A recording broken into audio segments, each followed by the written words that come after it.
Bismillahirrahmanirrahim. Elhamdülillah Rabbil alemin. Vessalatu vesselamu ala abdillahi ve rasulih ve safiyyihi ve habibih ve hafizi sirrih ve mübelliği risalatih. Seyyidina ve nebiyyina ve mevlana Ebil Qasimil Mustafa Muhammed.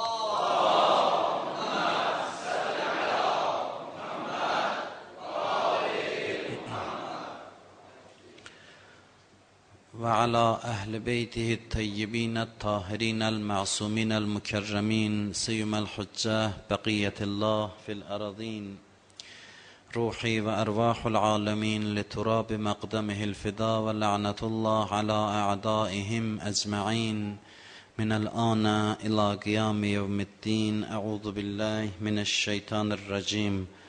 رب اشرح لي صدري ويسر لي أمري واحلل عقدة من لساني يفقه قولي.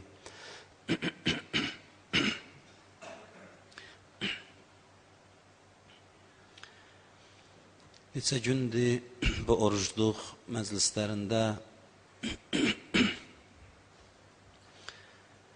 günahdan çəkinmək barədə, vərə barədə danışırdıq və günahdan niyə çəkinməli olduğumuzu açıqlamağa çalışırdıq.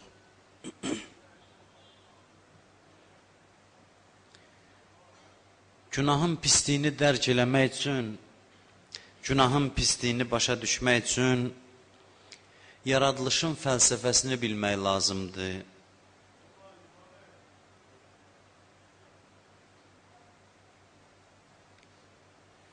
Yəni, mən niyə yaranmışam sualının cavabını vermədən günahın nə üçün günah olduğunu insan anlamaz, başa düşməz. İnsan sualın cavabını axtarar ki, mən niyə yaranmışam, bu sualın cavabını tapsa, onda başa düşər ki, günah niyə görə pisdir. Günahın pis olduğunu anlayar, başa düşər. Mən niyə yaranmışam? Bu sualın cavabı çox mühümdür ki, insan günahın pisliyini də anlaya və başa düşə. Allah deyir, bu işləri gör, filan işləri görmə, elə, eləmə. Bu elə, eləmələrin mənası, fəlsəfəsi nədir? Bu sualın cavabını tapmaq üçün gərək birinci əsas sual var ki, ümumiyyətlə, insanın həyatının ən əsas sualı budur ki, mən niyə yaranmışam, məni niyə yaradıblar? Bu sualın cavabını insan başa düşsə, günahların pisliyini də başa düşər və günahdan niyə çəkinməli olduğunu da anlayar. Niyə günahdan çəkinməlidir, onu da başa düşər. Bir alim deyir ki, bir nəfər qızını gətirmişdi mənim yanıma ki, mənim qızım hicab giyinmək istəmir. Sən bunu moizə ilə bu hicab giyinsin.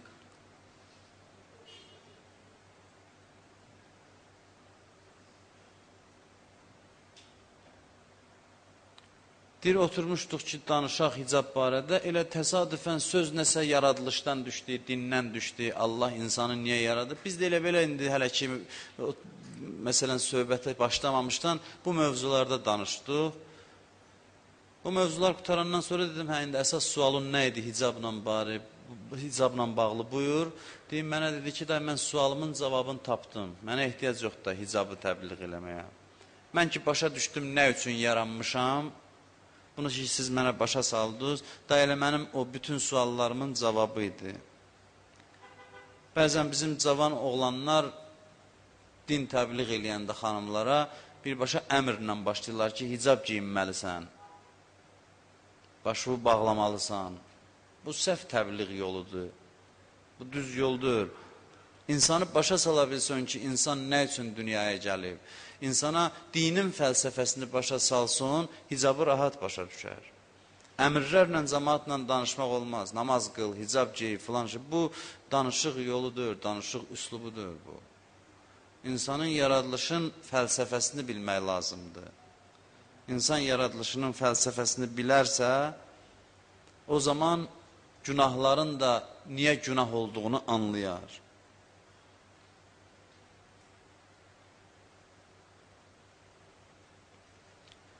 Cavab nədir? Bu sualın cavabı nədir? Ki, bizi Allah niyə yaradıb? Bu sualın cavabı nədir? Əgər bu dərs olsaydı, mən sizdən bir maraqlı olardı, soruşam ki, görüm sizin fikrinizcə, məsələn, Allah insanı nəyə görə yaradı? Amma bu moizə məclisidir deyəm, məcburam, özüm sual verəm, özüm də cavabını deyəm.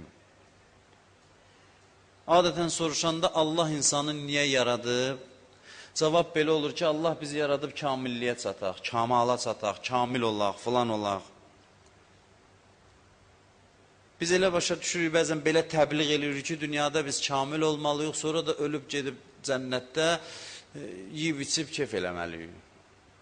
Bizi bunun üçün yaradıblar. Burada kamil ol, orada da get alma, armud, meyvələrdən yey, əbədi yaşa özün üçün. Ona görə bəziləri soruşur ki, orada biz darıxarıq axı, nə qədər olar meyvə yemək? Bəziləri deyir, orada oturub meyvə yeməkdənsə elə dünyada yaşamaq daha yaxşıdır. Sıxıntısı, çətinliyi varsa da bir marağı da var, inkişafı da var, tərəqqisi də var, qabağa getmək var. Yoxsa elə otur bir yerdə yiy, iç. Nə qədər olar bu? Qısa cavab verək ki, Allah insanı niyə yaradı?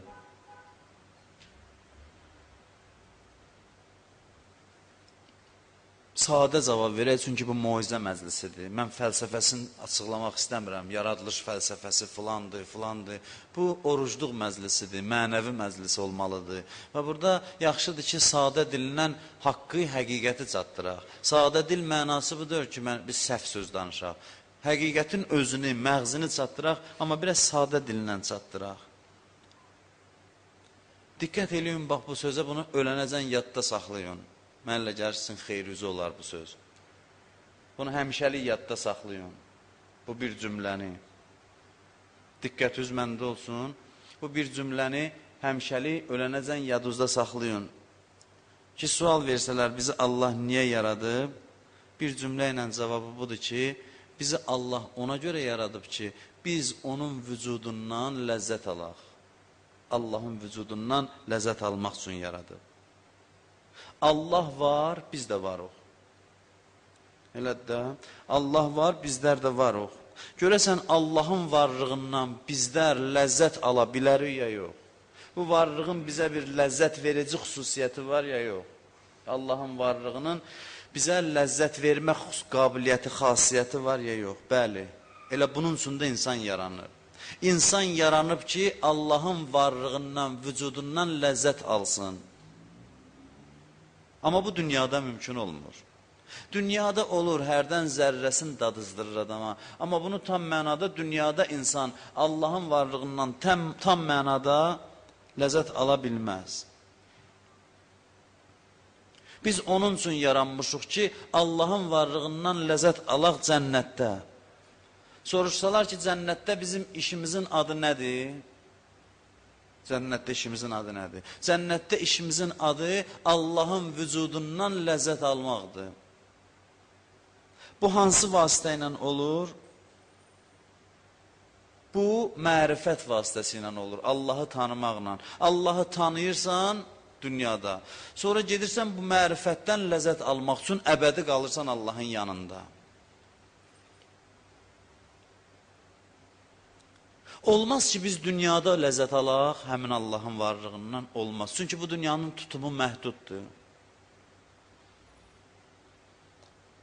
Misal çəkmişik, uşaq ana bətnində. Olmaz ki, uşaq yemək yesin ana bətnində, olmaz. Çünki mədəsi yemək götürmə qabiliyyətindədir. Olmaz ki, uşaq gəzsin ana bətnində, yox, oranın qabiliyyəti yoxdur, orada gəzəsən. Olmaz ki, biz dünyada Allahın vücudundan ləzzət alaq, olmaz. Çünki dünyanın qabiliyyəti yoxdur, o ləzzəti bizə çatdırsın. Məhdud şəkildə çatdıra bilir. Bəs olmaz ki, biz birbaşa cənnətə gedərdik, burada dünyaya gəlməzdik, elə gedərdik ləzzət almağa. Belə olardı, rahat. Elə cənnətdə yaradardılar bizi, cənnətdə qalardıq.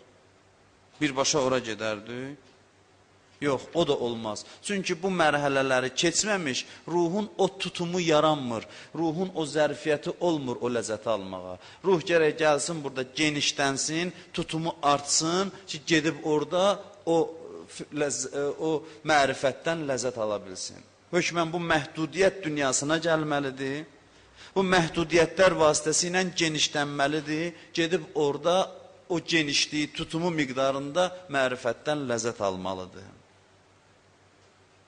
Biz ruhumuzu bu dünyada o qədər genişləndirməliyik ki, onun qabiliyyəti olsun, əbədi neymətlərdən istifadə eləsin. Sığışsın ona, onun mərifəti o qədər olsun ki, əbədi olaraq Allahdan ləzzət ala bilsin. Dünya bunun üçündür. Amma niyə burada olmur? Çünki bu dünyanın tutumu yoxdur. Bir adam deyir ki, mən istəyirəm bir vedrə nar yiyəm, alma yiyəm. Mümkündür bu. Sən istəyə bilərsən, mədənin tutumu yoxdur. Bu dünyanın tutumu yoxdur, o ləzzəti bizə çatdırsın. Bu məhdudiyyətlərdə ruh genişlənir. Ona görə biz əvvəl bu məhdudiyyətli dünyaya gəlməliyik ki, o naməhdud dünyada burada əldə elədiyimiz ruh genişliyindən faydalanaq. Biz hərdən keçən söhbətlərimizdə ömrü oyuna bənzədirdik, Quran ayələrinə əsasən ki, dünya həyatı oyundur. Mən sizə bir lətifə deyim, amma bundan da bir nəticə almaq olar. Bir nəfər gəlir futbol oyununa baxmağa, baxır görür ki, oynayırlar, idmançılar futbol oynayır, soruşur ki, bu nədir? Daha doğrusu baxır görür ki, bir topda hamısı qaçır onun dalıcan. Deyir, hə, indi mən çətinliyinizi həll eləyərəm. Gedir, oyuncuları sayır, gedir hərəsinin sayı qədər, məsələn, 20 neçə dənə top alır, yatırır, atır meydançaya. Deyirlər, sən bunu niyə elədin? Deyir, gördüm ki, bir dənə topa görə bu qədər əziyyət çəkirlər, bir-birini öldürürlər. Gəldim ki, aldım, verdim ki, işləri rahat olsun. Oyunu bir-birinə vurursan, əgər hamını təmin eləyəsən, məhdudiyyəti aradan qaldırsın, da oyun mənasız olur. O gərək məhdudiyyət ola, bir dənə ola ki, onun dalıca qaça, o istedad çiçəklənə. Dünya da belədir. Dünyada olan bu məhdudiyyətlər istedadlarımızı çiçəkləndirir. İstedadlar çiçəklənir.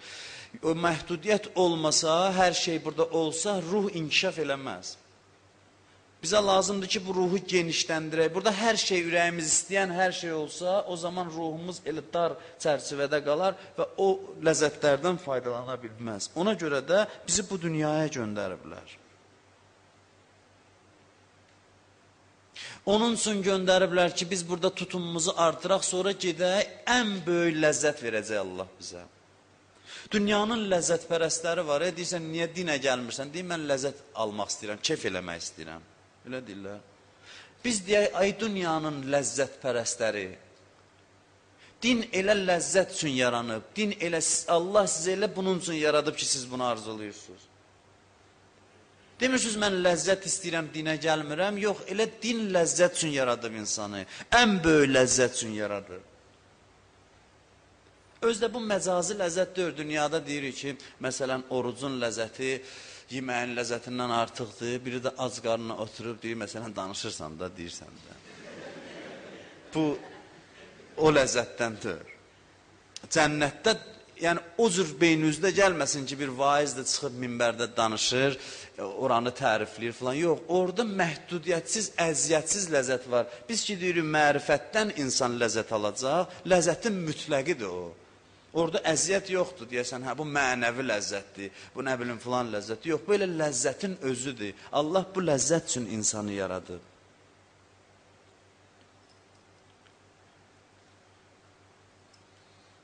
O ləzzəti bizə daddıranda inşallah gedib ora çıxsaq, bizdən soruşsalar ki, indi kərdən deyir, niyə yaratdı bizi bəzi insanlar deyir. Nəuzubillah, belə deyirlər, niyə yaratdı bu qədər əziyyəti? Birdən gedib çıxsa cənnətə o ləzzətdən bir damcı dadandan sonra desələr, indi istəyirsən səni yoxa çıxardaq, yox olasan, orada şikayətlənirdim. Öldürsün, razı olmaz. Deyər, ilahi, nə yaxşı şey yaratdın? Hədislərdə var, ölüm olsaydı əgər, sevindiyindən ölərdilər. O ləzzəti götürə bilməzdilər. Yəni, mənası bilirsiniz, yəni dünyada dadsa ölər, dünyada ölüm var. Oradakı ölüm yoxdur. Ona görə dözə bilir insanlar. O qədər feyz verir Allah insana orada. O qədər ləzzət verir Allah insana. Və bunun üçün yaradıb bizi vallah. Bizi əziyyət üçün yaratmıyor. Bunun üçün yaradıb. Ki bizi mütləq ləzzətə çatdırsın. Onun üçün gərək biz bir qədər tutumumuzu artıraq da. İnsanda iki mən var. Bir təbii mən var, bir mənəvi mən var. Təbii mən onun həqiqi şəxsiyyətidir. Mənəvi mən onun həqiqi şəxsiyyətidir. Bu mənəvi mənin içində o təbii mənin divarları var. Mənəmsilik divarları. O darraşdırıb o ruhu. Dinin mənası budur ki, bu divarı yarasan, təmizləyəsən, tutumu çoxalsın, gedib əbədi olaraq bu tutuma uyğun neymətlərdən faydalanasan. Günah bilirsiniz nədir? Günah odur ki, insan o mənəmsilik divarını möhkəmləndirir. Günah eləməyəndə o divar laxlayır. İbadət nədir? İbadət bir külünk kimidir ki, vurur o divarı dağıdır. İbadətlər budur. Bir külünk kimidir ki, vurub dağıdır. Günah eləyəndə o divar bərkir, çətin olur dağıtmaq. Günah ki eləmirsən, yavaş-yavaş zəifləyir, divar var ya, görsən, itəlirsən, düşür yerə də hazırdır. Günah eləməyəndə ibadət belə rahat dağıdır o mənəmsiliyi. Amma günah elədikcə o möhkəmlənir, nə qədər ibadət eləyirsən elə tərpənmir. Gücün çatmır onu əzəsən. Bütün ibadətlərin fəlsəfəsi budur ki, insanın o mənəmsilik divarını dağıtsın. Namaz bunun üçündür. Oruc bunun üçündür. Həc bunun üçündür. Hamısı bunun üçündür. Mənəmsiliyi dağıtmaq üçün. Təyəmmüm haqda danışır Quranda. Təyəmmüm, bilirsiniz təyəmmüm. Təyəmmüm, yəni qusul əvəzi su olmayanda torpağa əlimizi vurub alnımıza çəkirik, əllərimizə çəkirik. Buna deyərlər təyəmmüm. Bəlkə təzə namaz qılan var, birinci dəfədir bu sözü eşidir, bilmirəm. Təyəmmüm budur. Quranda təyəmmüm ayəsi var. Allah Quranda başa salır ki, su olmasa, əlinizi torpağa vurun, alnınıza çəkin, əllərinizə çəkin. Başa salır qaydasını. Ondan sonra belə buyurur. Buyurur, ma yuridullah liyec'ale aleykum min harac. Velakin yuridu liyutahhirakum. Buyurur, Allah bu işlərlə sizi çətinə salmaq istəmir. Allah istəyir sizi pak eləsin, təmizləsin. Söhbət sudan geçsəydi, deyərdi, yaxşı, su tökəndə adam paçlanır. Burada deyir, əli torpağa vur, torpağa vuranda adam necə paçlanır?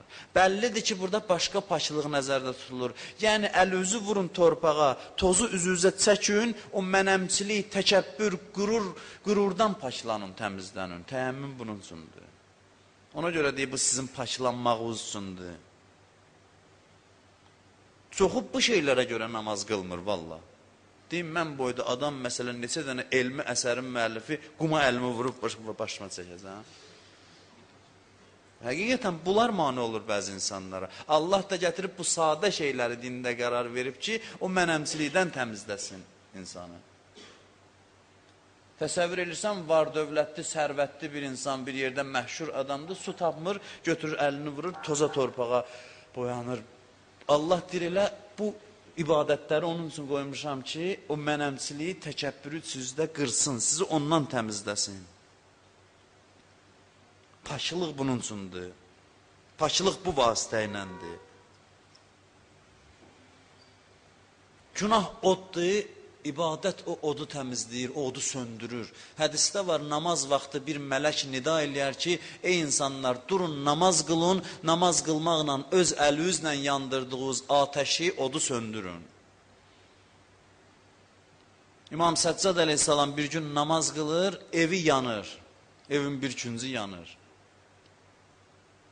Hay düşür, söndürürlər, səs, küy, imam namazını davam eləyir, namazı qutarır. Deyir, nə olmuşdu? Deyir, məhər sən xəbər tutmadın, evdəkiləri, yoldaşı deyir. Deyir, xeyr, evin bir tərəfi yanırdı, xəbərin olmadı. Deyir, yox, mən daha mühüm odu söndürməklə məşğul idim. Mənim fikrim başqa yerdəydi, cəhənnəm odunu söndürməklə məşğul idim deyə bu oda diqqət eləmədim, xəbərim olmadı bundan.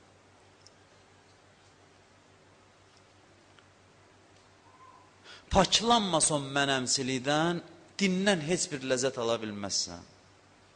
Gərək paklayasan özü. Onun üçün də gərək günah eləməyəsən. Quran paçdır. Qurandan kim fayda ala bilər? Quranı kim başa düşə bilər?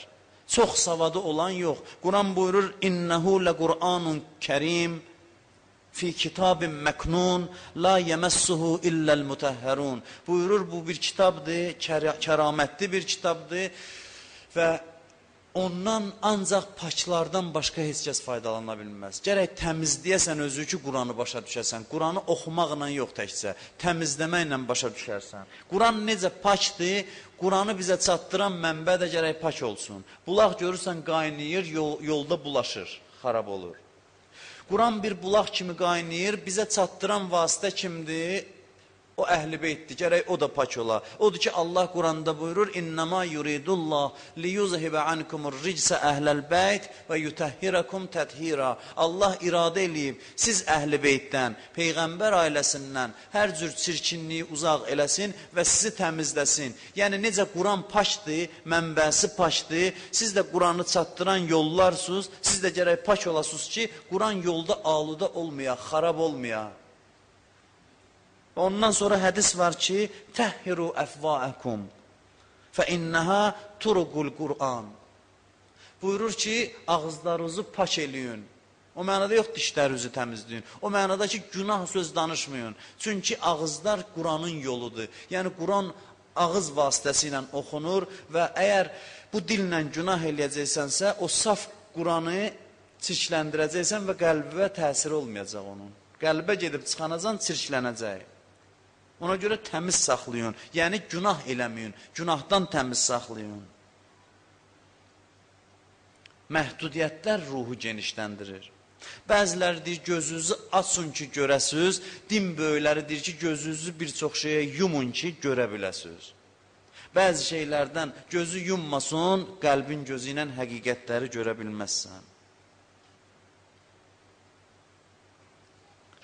Mən bunu danışmışam, Əllamə Təbətəbaiyə bir dənə universitet tələbəsi idi, gəldi şikayət elədi, dedi, ağa bu mollalar, üzr istəyirəm sizdən, belə dedi, ağızlarına gələni minbərlərdən danışırlar, siz ziyalar, ruhanisiniz, gedin bunların qabağını alın, bunlar nə gəldi danışırlar, xurafat danışırlar minbərlərdən.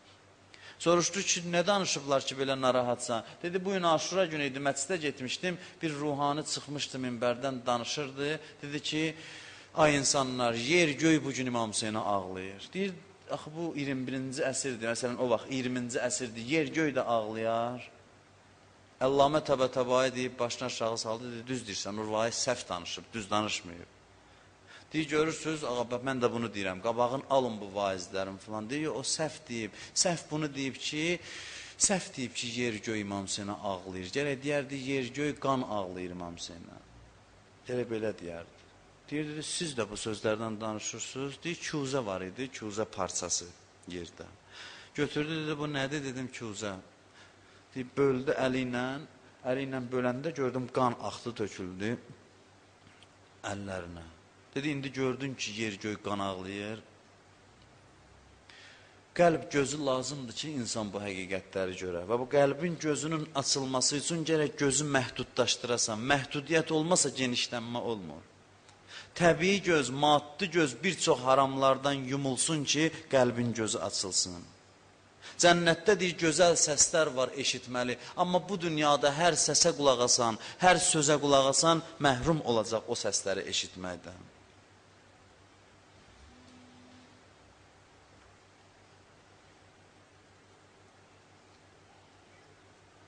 Çox danışmaq istəmirəm, yazmışdım, vaxt aparmayayım. İnsanların ən üstünü, ən fəzilətlisi, bax, oruç tutmuşuq, nə qədər adam dünyada oruç tutub. Kimin orucu daha gözəldir, kim daha yaxşı oruç tutandır, daha pak oruç tutan daha yaxşıdır. Kim bu ayda az günah elədi və yaxud da kim bu ayda günah eləmədi, bilsin ki, ən yaxşı oruç tutanlardan biri odur. Hacıların ən yaxşısı hansıdır? O hacıdır ki, həcdən gələndən sonra ölənə qədər günah eləməyə. Ən yaxşı hacı bu hacıdır. Nə qədər pak olacaqsan, bir o qədər əziz insansan, bir o qədər tutumun çoxdur.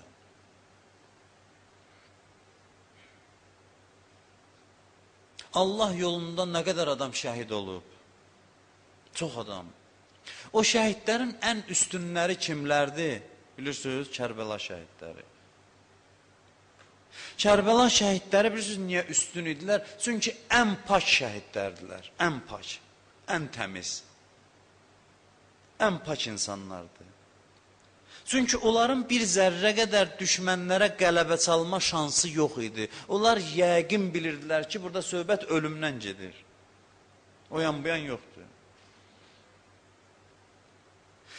Dəfələrlə sayı da çox idi, silah sursatı da çox idi, hər baxımdan onlar imkanları çox idi. Amma bunlar nəinki məyus idilər, bunlar şad və xürrəm idilər, sevinc içində idilər, o boyda düşmənin əhatəsində. Əla bi zikrillah tətməinnul qulub, qəlbləri çox aram idi, çox rahat idi, çünki paklamışdılar özlərini, tərtəmiz idilər.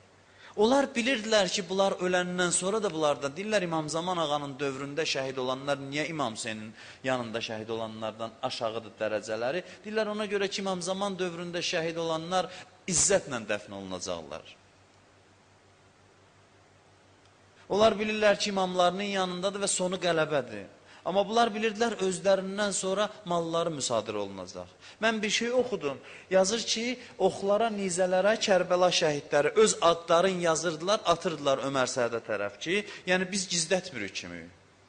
Biz öləndən sonra malımızı da hazırıq İmam Hüseyin yolunda verək. Bilirsiniz nə deməkdir? Yəni canımızı veririk heç, adımızı sizə tanıtdırırıq ki, birdən malımızı müsadirə eləmək istəsəz, gizlətmirik. Malımız da İmam Hüseyinə qurbandır. Bilmirdilər necə fədakarlıq eləsinlər. Çünki özlərini paklamışdılar və bu şəhidlərin ən üstünü hansıdır? Bu şəhidlərin ən üstünü Həzrət Əbəlfəzdir. İmam Səccad əleyhissalam buyurur ki, Allah əmim Əbəlfəzə qiyamətdə elə məqam verəcək, bütün şəhidlər onun məqamına qift eləyəcəklər. Ən uca dərəcəsi Həzrət Əbəlfəzindir. Niyə görə? Ən pak şəhid o idi. Çünki vərəin nəhayət dərəcəsinə çatmışdı. O qədər özünü məhdudlaşdırmışdı ki, halal olan sudan da içmədi. Su ki halaldır. Biz deyirik, günahdan çəkinmə vərədir, günah ehtimalından çəkilmə vərədir. Həzrət Əbəlfəz halal olan sudan çəkindi. O qədər əziyyətlə, indi bəlkə daha münasibdir bu susuzluqdan danışmaq. Ən bəlkə münasib vaxtıdır. Yayın orucudur, o insanlar hərdən görürsən, doğrudan da ciyəri yanır, su içmək istəyir. Onda deyir, yaxşı budur ki, adam yada sala Kərbəla şəhidlərini.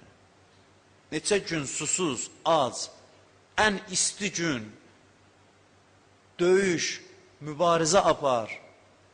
O vəziyyətdə əlin suya çatıb, ovucuna alır, tökür, qaytarır yerə. Ki, Hüseyin içməsə bu sudan içmərəm. Vərəin bu dərəcəsindədir. Allah da neynir? Allah da deyir ki, sən ki özü məhdudlaşdırdın, mən sənin əli o qədər açıram ki, səni eləyirəm Babəl həvaic. Sən oldun hacətlər qapısı. Sən ki özü rəva bilmədin, məhdudlaşdırdın, qiyamətə qədər neçə nəfər adamın hacətini sən rəva eləyəcəksən? Qeyri-məhdud sayda.